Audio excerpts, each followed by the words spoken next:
Week update. We are here in Jeff City, Missouri. I think we're coming to the end of a special session.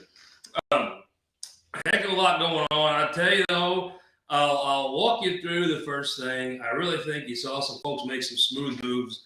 The Senate passed a bill, tough bill. Excuse me, I got my trusty spitter today, my Lincoln from Missouri spitter. It's a qualified spitter.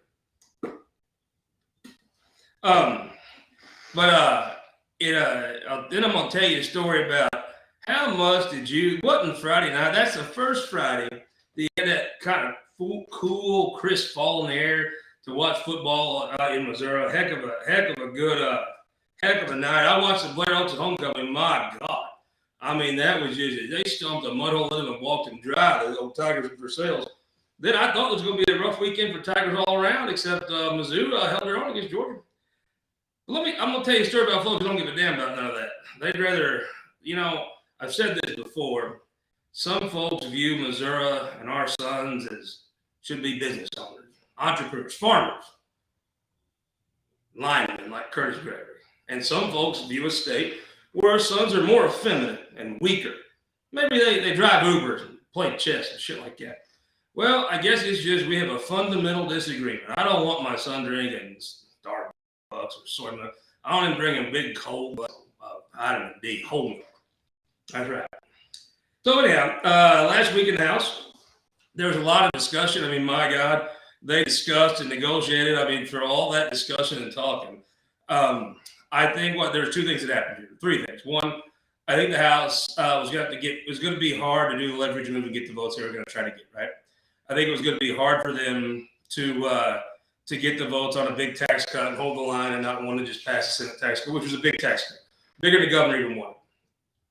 So when the Senate sent a tax cut where they could pass, you couldn't maybe got that back through, but still, the House could have passed one, and then they could always hold that Senate bill back. If nothing happens, come back in and take it and pass it.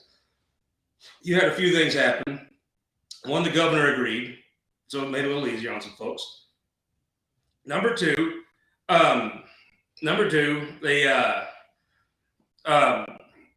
then you had Cody Schmidt, I think, decided he would like to seriously pursue being state treasurer, which I think he is a serious candidate for. And I think that instead of doing I think he's made a judgment amongst all the House folks. You could negotiate and stretch this out, and maybe the speaker would get elected for him, or you could kind of come to where this is probably going to go. I think they decided instead of doing a whole other production, a few more weeks, we're going to take it, and because where this is probably going to go is there. Then I think Senator Rizzo kind of made it real clear that this was over. That I don't think there was votes to PQ the Democrats on this in the Senate, and they were done, and that's what it's going to be. And so Rizzo came in and said, "We're not doing it anymore. This is the best you're going to get." And I think, frankly, to be honest with you, I think some adults in the House just said, "You know what? We got a good deal here. There's some of our stuff in there. This is a fair deal. Let's pass it, and then we can come back and work on some other stuff next year." And I think that's honestly what happened. I think they just decided, okay, we have jerked this around for 4 or 5 months now. It is probably time to put the cow back in the barn, and they did. Now the Senate's got an ag bill over there. Now, hopefully to God they can pass that ag bill. By God, if they can't. My God. Stein of Knowledge tells me, my Gussie Bush Stein of Knowledge here is a birthday present. There's some idiot messed the top of it up, but it'll hold your water. It has today, Mama. I promise it's got water in it. Sanity probably prevails. I mean, they've already voted on the ag bill once, right? They let it come to a vote and passed out. I assume they could just tap. It's like Happy Gilmore. All this got to do is just tap it in. It's the same bill they've already passed. If you're asking me why didn't the House just pass the Senate bill, well, it's just a House thing, man.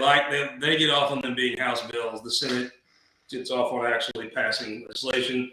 Just a difference of approach, man. It's if you're a House member, you probably feel the same damn way. So they're going to have to take that. Now, I guess if worse comes to worse, I think they could probably still come back in and take the ag bill in the House and pass it, and they probably would. But I mean, right now you've got some winners coming out of this. Let's assume this ag bill goes through. Winner Governor Parson, the old sheriff, rolled the dice. He took a big chance and he came up a winner. He had 2 years in his pocket. He came back of an ag program, and again, I've told you, I agree with it. I didn't see any good in you can where your folks that don't like school, or they can get their Starbucks. They can put them an extra Starbucks in with an Eco-Demo program.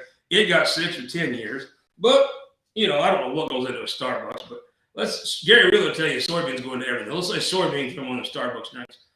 Soybean farmer only got 2 years. Well, the old sheriff had 2 in his pocket. He said, ain't good enough. He had 19. He wasn't willing to hold. He said, hit me again. And I tell you what, he's close to coming up with 21. If you want to go gambling this weekend, ask Governor Parson to go with you because you got a lucky man.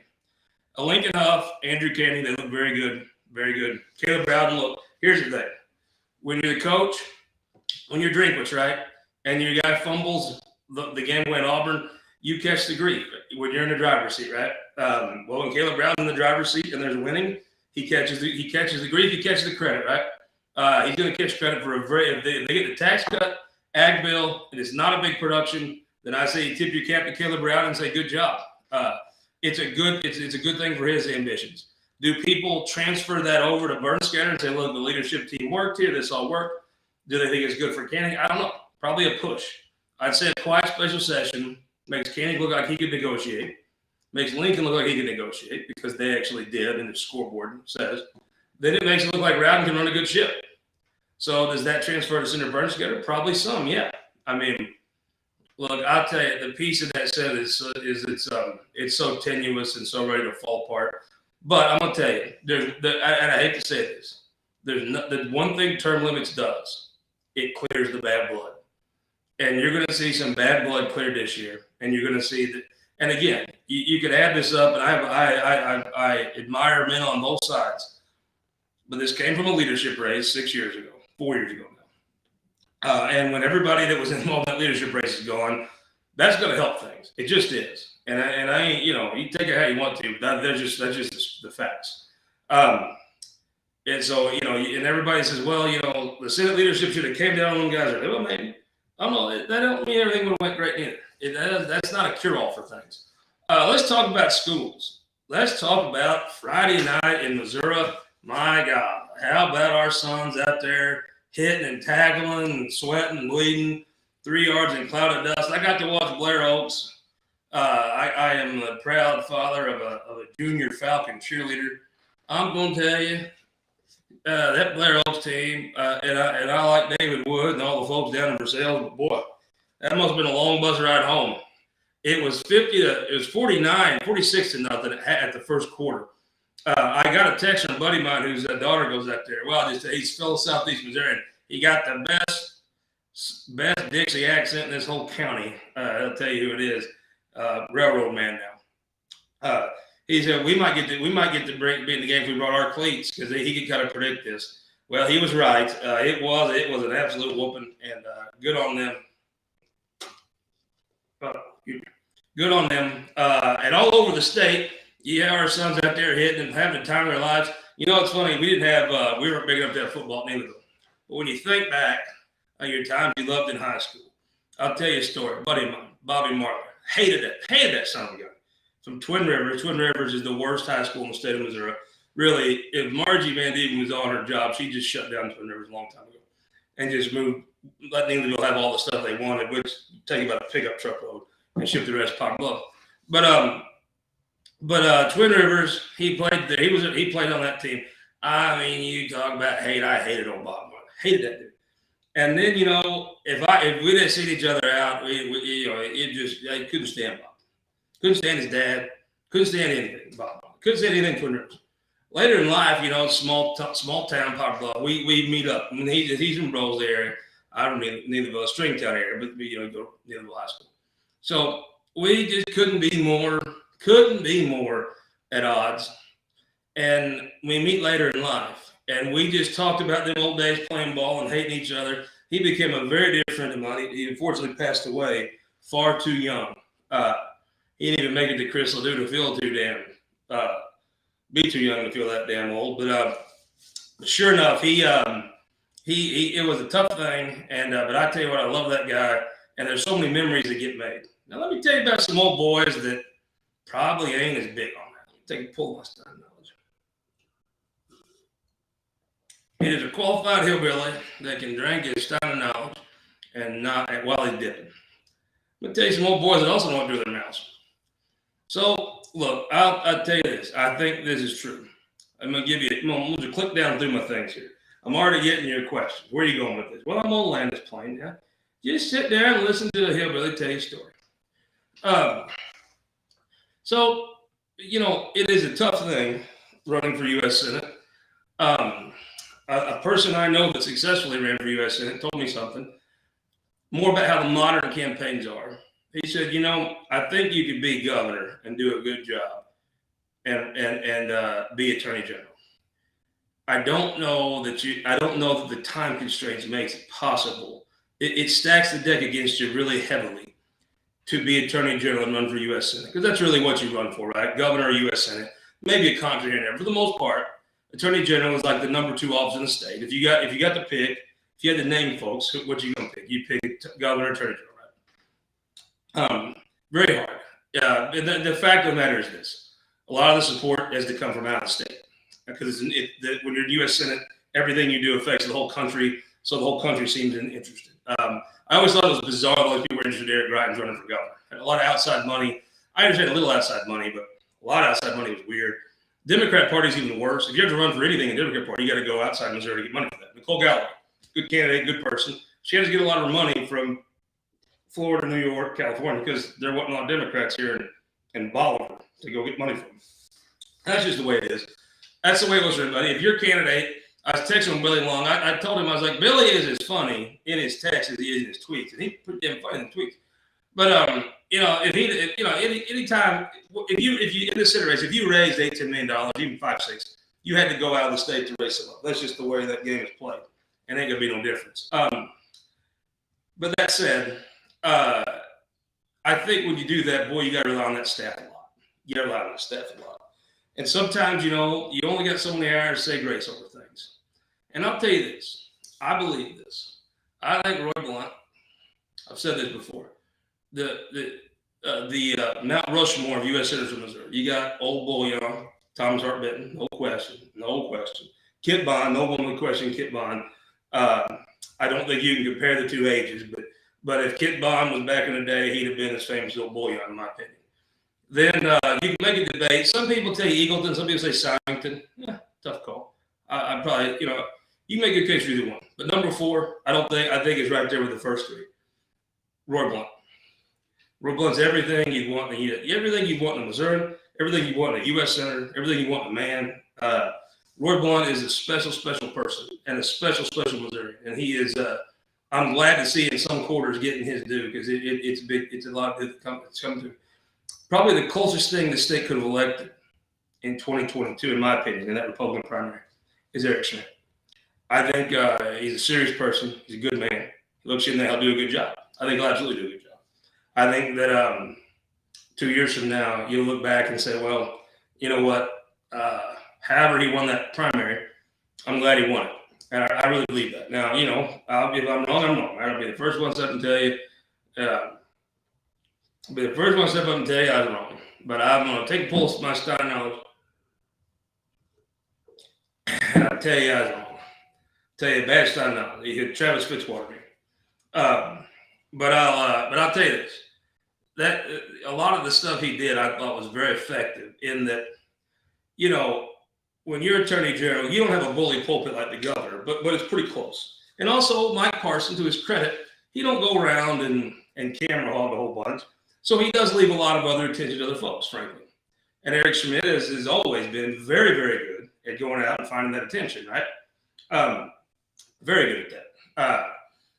So he did a heck of a job turning his government office and running for AG, running for Senate.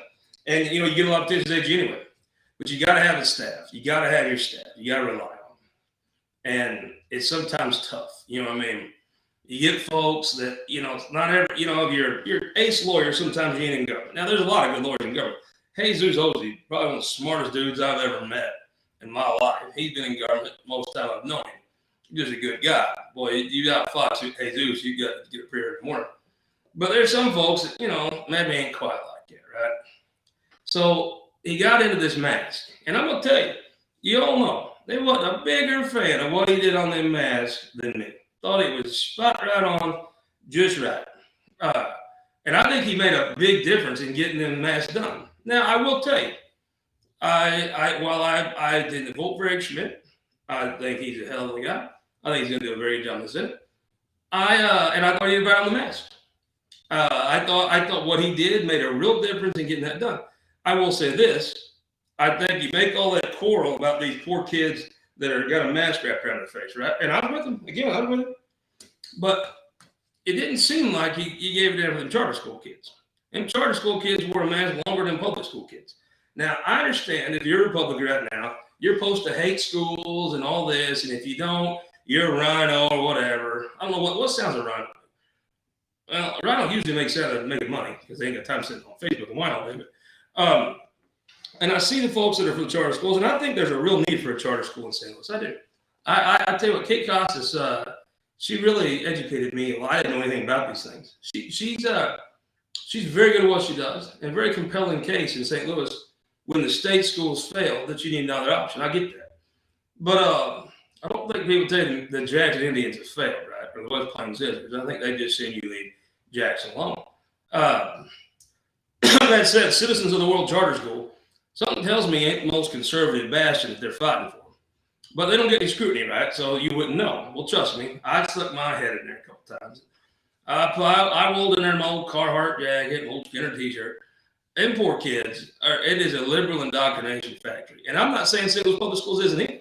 That's a lot of it's the community, to be honest with you. And maybe it should be, right? You want a school that reflects the values of the community. And not every community is the House Republican caucus, right? So, fair enough. But I did think it was comical how they beat the damn drum all day, but there's kids still wearing masks, and they call them in public schools. Well, I'll tell you what, Judge Green rescued my son, and I tell you what, here's to Judge Green and Eric Schmidt. Ain't nobody too concerned with the folks at KIPP Charter School. They're wrapping them kids' heads up a long time. And that's just how a campaign goes, right? You got donors and things, and you can go around and pretend like that's not real life, and it is. But then, and I thought raising the issues, and there's a bunch of, schools were in the feeding frenzy, right? Especially in the suburbs. Suburb people are going to be pissed about something every damn day. Every day of the week, twice on Sunday, suburban people be pissed off about something. You can just write that down. They always complain all the time, no matter what. So now they're on schools. Fair enough. I get that. And you know what? I run for school board, right? Hell, I know a couple people that did and won. I tell you what, I was in a place where my son was having to wear a mask, just damn near for way too long. And you wasn't no more red-ass old boy than me. Now, the problem was he should have, I'm white trash hillbilly, oughtn't have been in something for school. So the problem was not the school, it was me. But I went and voted early for the two most right-wing ladies I could find.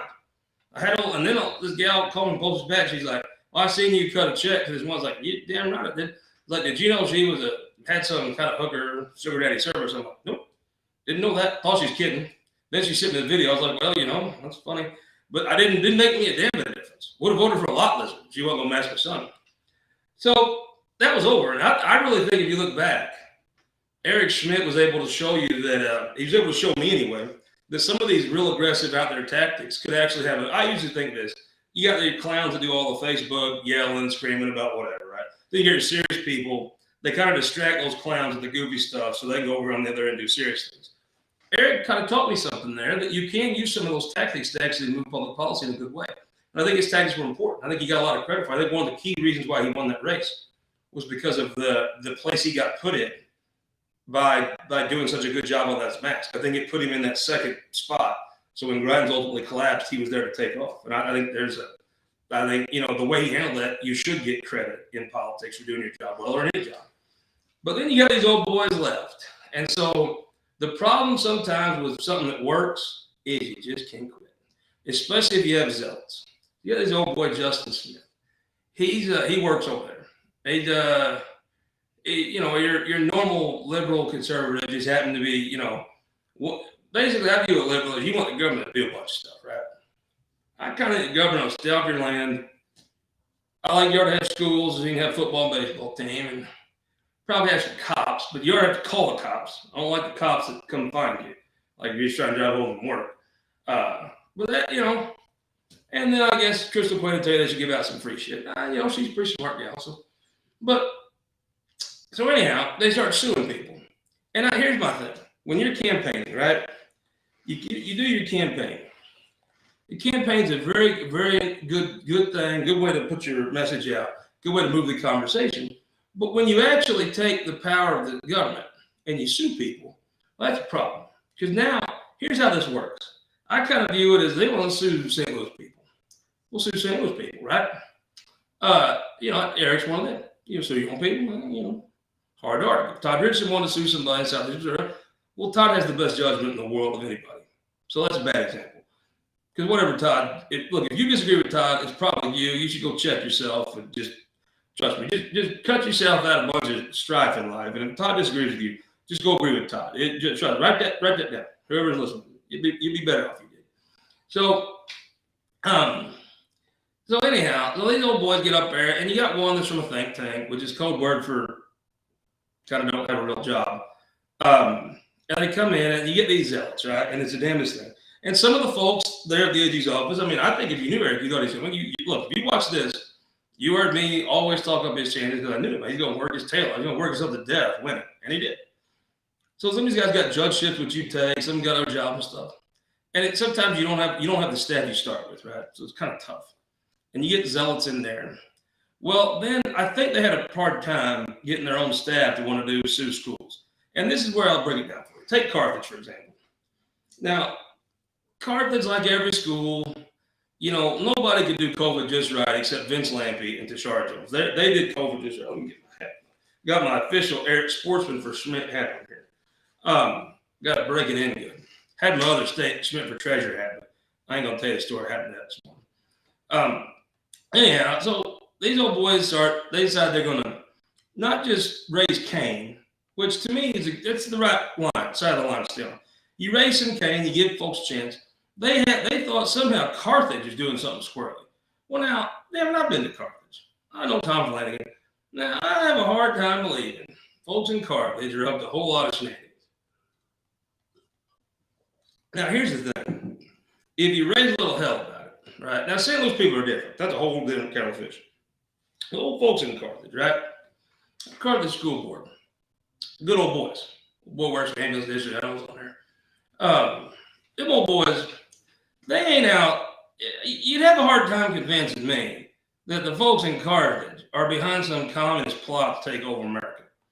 I ain't saying they ain't, but I'm saying I'm pretty damn. I bet you a handful of Mr. Bush's products that they ain't. So here's the thing. You come out on the internet and say Carthage is doing something wrong, something dastardly, right? Whatever it is. Well, I don't think the school board's intended on doing anything dastardly. I doubt even the administration. You might have one teacher or something here and there. You bring it up to them, right? Man to man. That's how. Now, I don't know how to do things in St. Louis. St. Louis is a different place. But in real Missouri, like Carthage, you look a man in the eye and say, hey, you got a problem here. And I think you ought to fix it. Kind of Christian way to handle that. Well, these old boys thought they'd just sue people. Now, here's the thing. There's an old boy right now that ain't never heard of me or you or this program or anything else. He's swinging my hammer this afternoon in Carthage. He's framing up a house, let's say, doing the kitchen. And he's got to pay his property tax, which he ain't happy about anyhow, but he went to Carthage and so did his wife, and, they'll pay for their kids to have a good education, but now, this time of year, they ain't real happy about it, you know what I mean? But he'll pay his fair share. He understands. He's not one of those suburban Republicans, like everything's free, or you'll still have a road, but you ain't got to pay for one. He understands the reality. He's a grown-up. He's a good old boy. Well, he'll pay his share. He don't want to pay a dime more. Not one damn dime more. So when you actually sue folks, then they got to reach out and they got to then hire a lawyer, which costs them money.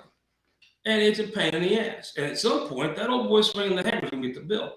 Now, if you're out raising hell, I get it. I understand. You can act like you're mad at Eric about this, but your leaders did the same shit and you're okay with it. And I'll be honest with you. Here I am. I'm just telling you the full story and being upfront with you because when I disagreed with him, I didn't like it. And then when I did agree with him, I liked it a whole hell of a lot. But I'll tell you the difference here. You get zealots in state government, like a Justice Schmidt, and they go too far. And it's hard to keep your eye on everybody at one time. And it's even harder when you're all over hell's half acre running for office. It's not easy. And so sometimes when you're trying to do something like win a 6-way primary by 20 damn points, which is a hell of an amount, and even Gussie, I know it's your daughter, but shit. Hell of an accomplishment, right, bud? You're just one German, another German, right? It's hard to say grace overall. It just really is. So then they went out, and you got this zealot, right? He's all happy. And there's an old boy up there I actually really like who lost the school board election. I think a little red-ass about it. But I actually like the hell out of him. You know, he ain't going, he's a buddy. You ain't going to twist a negative word out sideways for me about him. But this one old boy, I guess he's in charge. That's everybody comes back to me and says he's driving this. He's he's obviously a big, accomplished man. He worked in a think tank. And goddamn, I mean, hell, you know, they'd fire. If I were to think tank, they'd fire me before lunch. I wouldn't make it a damn day. So who am I to judge think tanks except when they're kind of worthless? I mean, if you really sit around thinking all day, you probably ought to just get you a real job. Get you these little coarse hands, you know. Anyhow, they go out and they start suing these schools, and these schools got to get over. Then that ain't enough, right? Hell no, that ain't enough. They got to sue the school board association. So Wayne Wilcott's a buddy of mine. He's got a camo hat. I don't say extra on it, but his camo hats are from his log company. The best damn school board member in the history of the state. Oh, Wayne Wilcott, that school couldn't spend a penny. Wayne didn't know where it went. And everything that happened, Wayne knew. Wayne was a hell of a guy. Now, he's a businessman, a logger. Kind of boy you'd want. And I'll tell you, I'd vote for Wayne for governor. He did a hell of a job in school board. So the school board associations, your good folks like Wayne from around the state come together because the state says you got to get some training or something on school board, what have you. And different things. You kind of keep an eye on stuff. So then they sue them. Well, here's how this works. So Teresa Parson right now, in 20 minutes, is going down to Neelyville, greatest damn school in the state, to talk to Jack Corps folks. It's really nice, the first lady. I'm going to tell you, there ain't no straight road from Jeff City to Neelyville until you literally get 7 miles out of town. The only time the road's straight once you fall off there hard. So good for her. But I bet you when she comes back, she's going to tell you, ain't nobody there got a communism plot, take over, socialism, or whatever. That ain't happening either. It ain't happening at Carthage either. But if you see something you don't like at Carthage, you go talk to the Carthaginians, I guess you'd say about it, right? Well, no, you kind of ain't really done much in your life, and you kind of bureaucrat. You just start suing folks. So they sue these people, and then they sue these school board folks, and then they get stuff wrong, just blatantly wrong. I mean, damn, you kind of feel bad. Old Wayne's having to go work, pay taxes, then serve, take time service community. Then he's got to take extra time, pay a little more to pay for this lawsuit from the old boy he's having to work taxes to pay for. He's paying both sides of the damn lawsuit, and the some of the guys don't even get their stuff right. Now, damn it, I tell you, right now, if you're watching this, you got to pay for your schools, right, as you are to. Then they got to pay for their school board association. Then you're paying the tax of the attorney general, and they're suing each other. Now, damn it, I tell you what, the only old boy getting screwed there is the taxpayer. I tell you. And the funny thing is, you can just tell it ain't a lawsuit that's about anything. It's about winning. So I'm just a simple hillbilly, right? They bring in this other crew that I guess they needing some extra help. So they didn't call any Missourians. They went and found some perverts on the East Coast. I've been told you about the Southeastern Legal Foundation, Glory Hole Incorporated, right? Give me money, give me money, give me money, give me money. I don't know. I guess they'll, among other services, they'll also sue Missourians for you. I'm not sure how Glory Hole works, but maybe there's two holes inside my, I don't know. I ain't an expert on such matters. So anyhow, these folks come in and sue.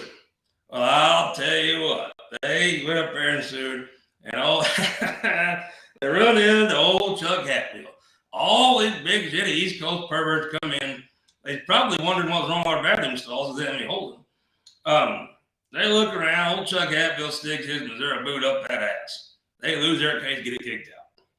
Well, you know, I tried to tell you all, and I actually tried to tell them, well, what a crock of shit, right? You go worry about Georgia schools or New York schools or whatever. All that is they get money from New York and California, right? And so they send emails and say, oh, the poor idiots in Missouri don't know. So we're going to go straighten them out. We're going to put little East Coast values in them. Well, Chuck Hatfield stuck some Missouri values up that ass back to Georgia. So the Attorney General's office kind of had a similar lawsuit trailing along behind. And essentially the argument is, It's like Nancy Pelosi and Donald Trump, really, is what Justin Smith's argument is. You know, Nancy Pelosi wanted to have her business. She wanted all Donald Trump stuff. She said, oh, give me all Donald Trump's calls. I want to subpoena Donald Trump. But anytime people that ain't worked the job get in government, what do they want to do? They can't accumulate power on their own, so they want to use the government power to bully people around. That's just the truth. That's just the truth. You go around anywhere you want. Folks that ain't had a job in a real life, like Doug Beck, he's a man's man, had a real job. He ain't out looking to give people business. Well, they want to get in their business, right? So the School Board Association did what you do. You hire Chuck Hatfield. Well, Chuck Hatfield, did what he did, and he chews bubble gums and wins court case, and I guess he's out of damn bubble gums. He won that. But what they were alleging was that because the School Board Association does business with the state and has a relationship with the state, which they do, then they're open to Sunshine Law. Well, now, wouldn't that apply to NPR, right? I mean, their people are literally paid by the state government. They're paid. They're like benefits and things are tied up in the state benefit plan. So I don't think NPR should be subject to the Sunshine Law, frankly. But, I mean, if you take that argument out, so what I've done, your old hillbilly pal, I'm much more akin at breaking laws than lawyering. But I'm just thinking, the Democrats have a news operation that dug up some emails between the state and these rules. And again, the Southeastern Legal Foundation, let me just help you out. The last son of a bitch on the East Coast that came here to help you is called Lewis and Clark. And these old boys ain't Lewis and they're Clark. So they want to raise money off us, right? Us poor rubes and, and somehow the Attorney General's office is helping them with their fundraising effort. So I would say they have a much more direct connection to the state than the School Board Association. So your old white trash hillbilly pal sent a sunshine request down to the Southeastern Legal Foundation. I just wanted to have all the communications they've ever had with Missourians, glory hole related or otherwise. Well, they ain't responded. The damnedest thing. So it's been 72 hours. I've been sitting by my phone here. I was out. I went to the Garth Brooks concert Saturday. Had a hell of a good time. So you couldn't talk the whole time there. They might have called me during Garth, and if they did, hell, I'll be honest with you. That's such a good concert. I didn't give a damn. I did just miss it anyhow. But anyhow, while I'm down there, I ain't got a phone call from my boys yet. So I guess in Missouri, the way this works here is, by their own argument, they're subject to the Sunshine Law. These perverts from the Legal Foundation of Glory Hole Incorporated, whatever. So I guess the question I'd have is, in Missouri, what does a hillbilly do, or just a regular Missourian that ain't fortunate enough to be a hillbilly, when his Sunshine Law request ain't taken serious?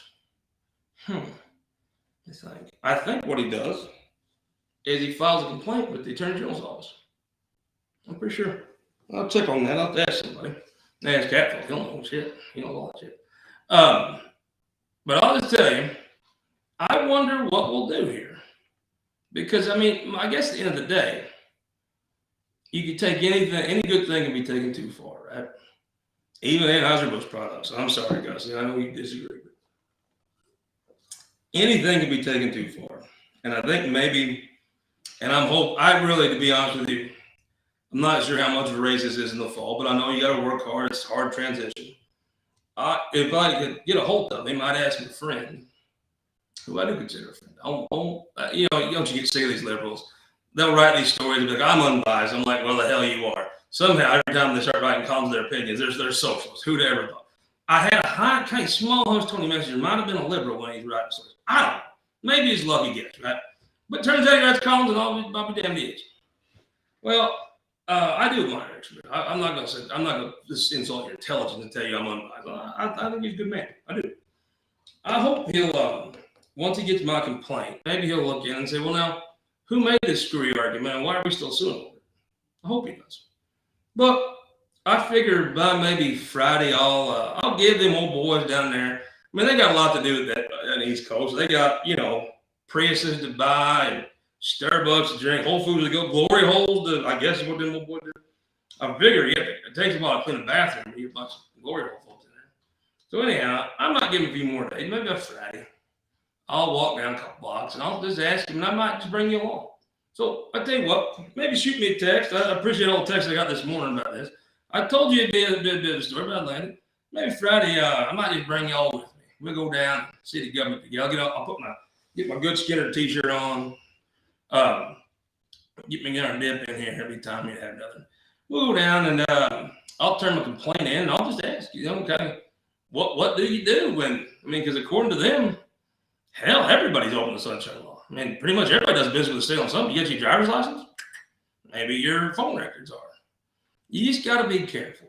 And I tell you, a lot of times you see liberals coming because they tell you they're for a bigger government to be in your business. So when Nancy Pelosi just getting Donald Trump's wallet, we're all like, hell no, stay out of that.